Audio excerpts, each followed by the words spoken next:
पुणे शहर आणि परिसरात कोसळणाऱ्या जोरदार पावसामुळे नद्यांमध्ये पाणी वाढले। याच पार्श्वभूमीवर मुळामुठा नदीवरील पाणी पातळी वाढल्याने खराडीहून केशवनगरकडे जाणाऱ्या बंधाऱ्यावरून पाणी वाहू लागले। याच दरम्यान एक तरुण दुचाकीवरून पुलावरून जात असताना पाण्याच्या प्रवाहात अडकला। या तरुणाला पोलिसांनी वेळीच हस्तक्षेप करून सुखरूप बाहेर काढले। या धाडसी प्रयत्नाचा व्हिडिओ सध्या सोशल मीडियावर मोठ्या प्रमाणात व्हायरल होतोय। पोलिसांनी दिलेल्या माहितीनुसार काल दुपारी 2:30 वाजण्याच्या सुमारास मुळामुठा नदीवरील बंधाऱ्यावरून पाणी वाहू लागल्याने पुलावरील वाहतूक ही बंद करण्यासाठी पोलीस गेले होते। त्याच वेळी एक तरुण दुचाकीवरून पूल ओलांडण्याचा प्रयत्न करत असतानाच पाण्याच्या जोरामुळे तो मध्यभागी अडकून बसला।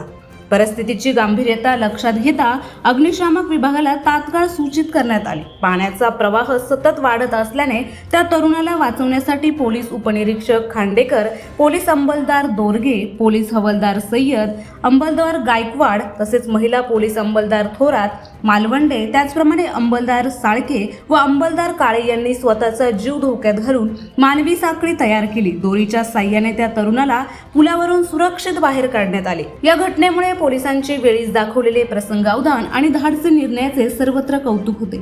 पावसामुळे नद्यांच्या पातळीत वाढ झाल्याने पुणे महापालिकेने नागरिकांना नदी पात्राजवळ जाणे टाळण्याचे आवाहन केले। तसेच नदीकाठी फिरणे, पाण्यात उतरणे किंवा पूरग्रस्त भागातून प्रवास करणे धोकादायक ठरू शकते। त्यामुळे याची नागरिकांनी खबरदारी घेण्याचे आवाहन देखील महापालिकेकडून करण्यात येत आहे।